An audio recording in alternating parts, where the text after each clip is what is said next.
నమస్తే, welcome to our channel. ప్రస్తుతం మనతో ప్రముఖ ఆధ్యాత్మికవేత్త, సూర్య ఉపాసకులు, sun spiritual society founder Shri Vikramaditya గారు ఉన్నారు. వారితో మాట్లాడదాం. సార్ నమస్తే. సార్, సృష్టి ఉద్భవించినప్పటి నుంచే మొదలైన నాదం అంటే ఓంకారం అని చెప్తారండి.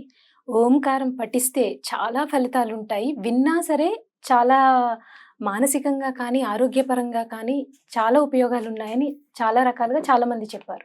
అసలు ఓంకారం పఠించాలి అంటే స్త్రీలు కూడా పఠించవచ్చా, లేకపోతే పురుషులే పఠించాలా, లేదా ఓంకారం పఠించేటప్పుడు ఏమన్నా ఇలాంటి నియమాలే పాటించాలి అని ఉంటుందా, లేదు ఓంకారం ఎవరైనా ఎప్పుడైనా పఠించవచ్చా?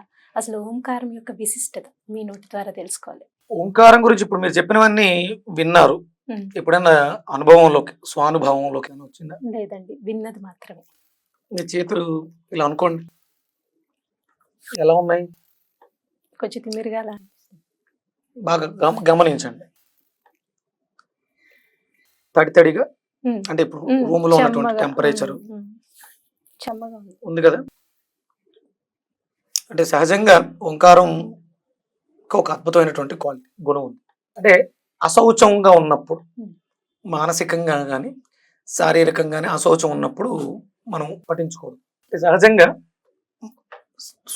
శుద్ధమైనటువంటి మనస్సుతో దేనైనా చేస్తే అది 10 శక్తి. ఓంకారం ఆది ప్రణవనాదం. ఇప్పుడు నాసా వాళ్ళు కూడా సూర్యుడికి దగ్గరగా వెళ్తూ ఉంటే అందులోంచి శబ్దం. వేదాల గురించి అనే ఐడియా ఉందా? వేదాలు ఎన్నమ్మా? 4 వేదాలు. అందులో అంటే మనం ఋగ్వేదం, ఋక్కుల గురించి, యజుర్వేదం అంటే మనకు అందులో ఉన్నటువంటి శ్లోకాలు చెప్పేది ఓ విధానం ఉంటుంది. సామవేదము అనే వేదం సంగీతానికి సంబంధించింది. అందులో ప్రణవం, ఓంకారం కదా. అంటే సూర్యుడు, సామవేదం సూర్యుడికి చెప్పబడింది అంటారు. సరిగమ పదనిసలు 7 సప్త స్వరాలు, ఆయనకి సప్త అశ్వాలు 7 గుర్రాలు. అందుకని ఆయనలోంచి ఈ ఓంకారం ప్రణవంగా వస్తూ ఉంటుంది. మరి ఓంకారం ఏం చేస్తుంది అంటే, మిమ్మల్ని నేను చాలా ప్రశ్నలు ఎందుకు అడిగాను అంటే, ఓంకారాన్ని మనం దర్శించాలి. ఫస్ట్ చేతులు 2 ఇలా ఎదురుగుండా పెట్టుకుని, నోటికి ఎదురుగుండగా పెట్టుకుని ఓంకారాన్ని, శ్వాసని దీర్ఘంగా నాభిలోకి తీసుకుని విడిచిపెడుతూ ఓంకారాన్ని ప్రణవం చేయాలి. ట్రై చేయండి ఒకసారి. ఓ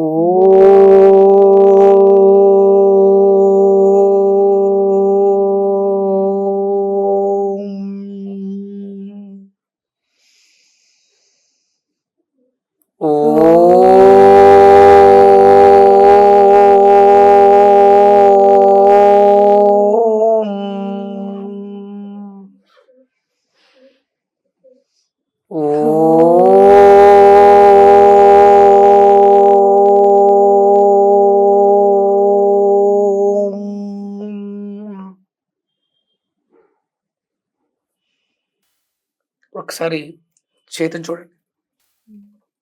డ్రై అయ్యాయండి. ఇందాక వెట్గా ఉన్నాను కదా, చెమ్మగా. ఇప్పుడు స్మూత్గా, ప్లస్ ఆ చెమ్మ కూడా లేదు ఇప్పుడు. అంటే మనం తెలుగులో ఉచ్చరించే ప్రతి పదానికి ఒక పవర్ ఉంటుంది. తెలుగు, సంస్కృతం అంటే సంస్కరించబడినటువంటి భాష. వేదం నుంచి సంస్కరించబడినటువంటి భాషగా సంస్కృతాన్ని తీసుకుంటాం. ఈ ఓంకారం అనేది ప్రణవనాదము. మీరు ఏ భాషలో అయినా ఓంకారం ఇట్లానే ఉంటుంది. మనం నాభి నుంచి తీసుకున్నాం. ఇప్పుడు శ్వాసని దీర్ఘంగా తీసుకుని నాభికి పంపించాం. నాభిలో ఏముందమ్మా? అగ్నితత్వం, సూర్యుడు ఉన్నాడు. అంటే ఇప్పుడు ఓంకారం ఎక్కడి నుంచి వస్తుంది? సూర్యుడి నుంచి వస్తుంది. మండలంలో సూర్యుడి నుంచి వస్తుంది, మనలో నాభి నుంచి వస్తుంది. అంటే సూర్యుడు అక్కడ ఉన్న సూర్యుడే ఇక్కడ కూడా ఉన్నాడు అని దాని సంకేతం అన్నమాట. ఇప్పుడు అది ఎవరో చెప్పింది కాదు, మీరే ప్రాక్టికల్ గా చేస్తే మీకు తెలిసిందిగా. దాంట్లో నులి వెచ్చనిదనం తడిని ఆవిరి చేసేసి శుభ్రం చేసేటువంటి క్లెన్జింగ్ ఎనర్జీ ఓంకారానికి. ఎక్కడైనా అపభ్రంశపు మాటలు కానీ, వైబ్రేషన్స్ కానీ, నెగిటివ్ ఎనర్జీ కానీ ఉన్న చోట ఓంకార నాదాన్ని ప్రణవంగా ఉచ్చరిస్తే శంఖంలోంచి ఏమొస్తుంది? ఓంకారమే వస్తుంది. శంఖంలోంచి కూడా చిల్లర పెట్టుకుంటూ వస్తుంది.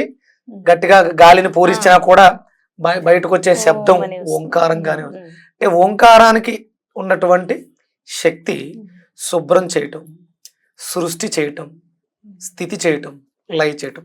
అంటే పరమేశ్వరుడు సృష్టి స్థితి లయకారకుడు, సూర్యుడు కూడా సృష్టి స్థితి లయకారకుడు. వీళ్ళ ఇద్దరి నుంచి వచ్చేది ఓంకారము.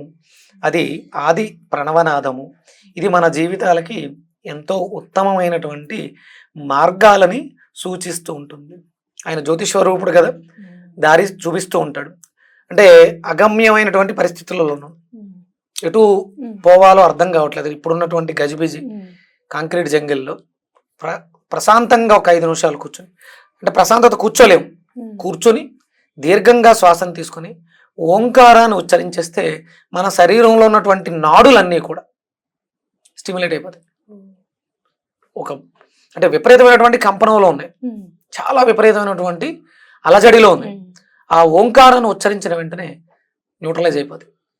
అప్పుడు మీరు మీ పనుల్లో ఆలోచన చేస్తే విజయాలు సాధించడానికి దోహదం. పూర్వం విద్యా వ్యవస్థల్లో పిల్లలకి ఫస్ట్ స్కూల్కి వెళ్ళిన వెంటనే, గురుకుల పాఠశాలకు వెళ్ళిన వెంటనే ఓంకారాన్ని మనకి అక్కడ వేదానికి సంబంధించినటువంటి పాఠాలను చెప్పిన తర్వాతే మిగతా పాఠాల్లోకి వెళ్ళేవారు. అందుకని అప్పట్లో ఉన్న వాళ్ళకి, ఆ విద్యలు నేర్చుకున్న వాళ్ళకి జ్ఞాపక శక్తి ఎక్కువ. కొన్ని వేల శ్లోకాలు, 100 కూడా కాదు, 1000 శ్లోకాలు కంఠస్థ పట్టేస్తారు ఉండేవి. అంటే ఇది గుర్తుపెట్టుకోవాలనేది కాదు, రోజు నిత్య జీవిత సాధనలో సాధన చేసుకుంటూ వెళ్ళిపోతే అది మన మస్తిష్కంలో ఉన్నటువంటి పొరల్లో దాచబడింది. సందర్భం గుర్తొచ్చిన వెంటనే శ్లోకం వచ్చేస్తుంది. ఇది అద్భుతమైనటువంటి జ్ఞాపక శక్తిని పెంచుకోవటానికి ఓంకారం ఉపయోగపడుతుంది. ధనం సంపాదించాలి, ధనం మూలం యజం జగత్ అన్నారు కదా, ధనం సంపాదించాలి, మన చేతిలో డబ్బులు నిలబడట్లేదు. దీర్ఘంగా శ్వాస తీసుకుని ఓంకారాన్ని ఉచ్చరించడం ద్వారా మణిపూరక చక్రం జాగృత అవుతుంది. మనకి డబ్బు దాచుకోవాలంటే మణిపూరకం బాగుండాలి. డబ్బు విపరీతంగా ఖర్చు అయిపోతుంది అంటే మన పొట్ట పాడైపోయింది అని సంకేతం. అందుకని భోజనానికి ముందు, ఏదైనా తినడానికి ముందు ఓంకారాన్ని ఉచ్చరించుకుని ఇళ్లలో ఉన్నప్పుడు శుభ్రంగా మీరు, అంటే మనం సిగ్గుపడతాం కానీ ముస్లిమ్స్ ఒక సమయం పెట్టుకుని ఉదయం మధ్యాహ్నం సాయంత్రం 3 పూట్ల నమాజ్, అక్కడ మణిపూరకాన్ని యాక్టివ్ చేస్తారు. వాళ్ళ చేతులు పెట్టి చదువుతారు. ఏం చదువుతారు? వాళ్ళకి నేర్పింది. వాళ్ళు సీక్రెట్గా చేసిన, నిగూఢంగా చేసిన, అందరూ ఒకటే ధర్మాన్ని ఫాలో అవుతున్నాం, పాటిస్తున్నాం. మనం సంధ్యావందనం చెయ్యాలి, వాళ్ళు 5 సార్లు సంధ్యావందనం చేస్తారు. మనం చేస్తున్నామా? ఒక్కసారి చేయడానికే మనకి సమయం సరిపోవట్లేదు. వాళ్ళు సూర్యోదయానికి పూర్వం చేసే నమాజ్ సంధ్యావందనం, సూర్యోదయం తర్వాత చేసేది నమాజ్ సంధ్యావందనం, మధ్యాహ్నం చేసేది సంధ్యావందనం నమాజే, సాయంత్రం సూర్యాస్తమయానికి ముందు, సూర్యాస్తమయం తర్వాత వాళ్ళు 5 సార్లు సంధ్యావందనం చేస్తున్నారు. మనం ఒక్కసారి చేయడానికి కూడా సమయాన్ని కేటాయించలేము. ఒక వ్యక్తి అభివృద్ధి చెందుతున్నాడు, బలవంతుడు అవుతున్నాడు అంటే ఎక్కడో ఏదో ధర్మాన్ని పాటిస్తున్నాడు. ఎక్కడ ఏది పాటించకుండా ఎవ్వరు గొప్పవాళ్ళు కాదు. అంటే వాళ్ళు పూజలు అయి చేయడు, కొబ్బరికాయ కొట్టడు, అయినా సరే కలిసి వస్తుంది అంటే ఎక్కడో మనకు తెలియకుండా సీక్రెట్ గా ఏదో ఒక సాధన జరుగుతూ ఉంది, చేస్తూ ఉండడు. తనని అది నడిపిస్తుంది. ఓంకారం మనం అందరం కూడా ఉచ్చరించగలిగితే ప్రపంచాన్ని పట్టి పీడిస్తున్నటువంటి ఎలాంటి సమస్య అయినా సరే తుడిచిపెట్టుకుపోతుంది. ఇది అందరం మనం ప్రాక్టీస్ చేయాల్సినటువంటి అవసరం ఉంది. నియమం ఏంటంటే శుచిగా ఉండాలి. ఇక అంటే ఆడవాళ్ళు చెయ్యొచ్చా? ఆడవాళ్ళకి ఒక 3 రోజుల పాటు ఉండేటువంటి ఇబ్బంది సమయంలో ఇది చేస్తే ఏమవుతుంది అంటున్నాం? శుభ్రం చేస్తుంది. సహజంగానే మీకు జరిగే ప్రక్రియ శుభ్రం చేయటం.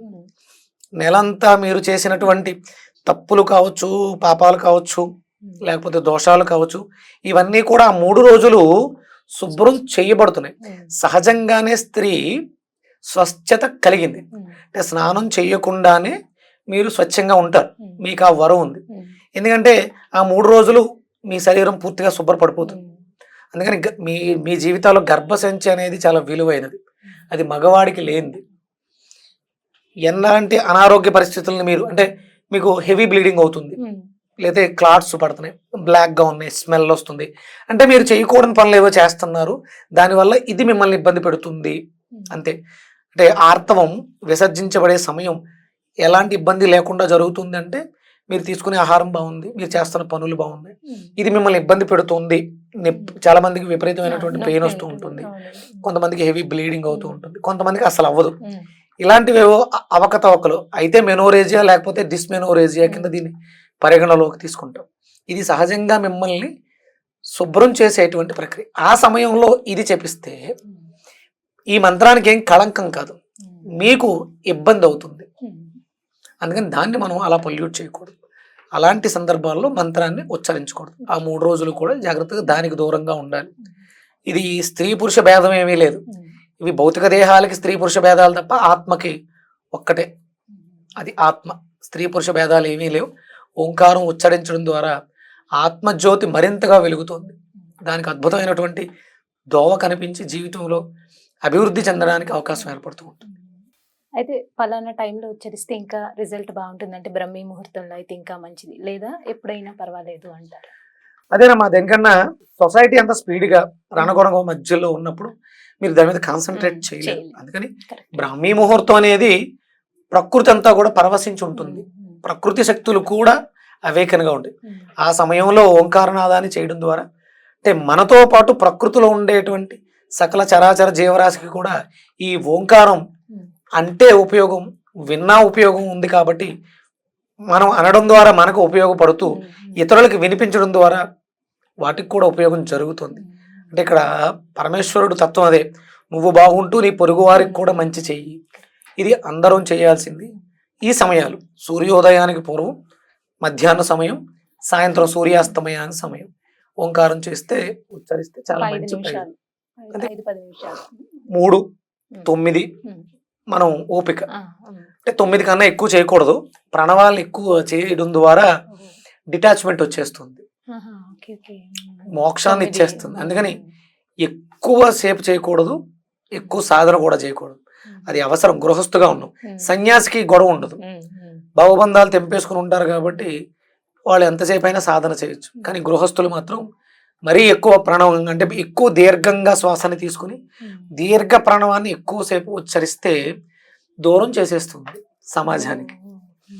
అందుకని కొంత సమయం మీరు చేయగలిగిన సమయం 3 సార్లు 9 సార్లు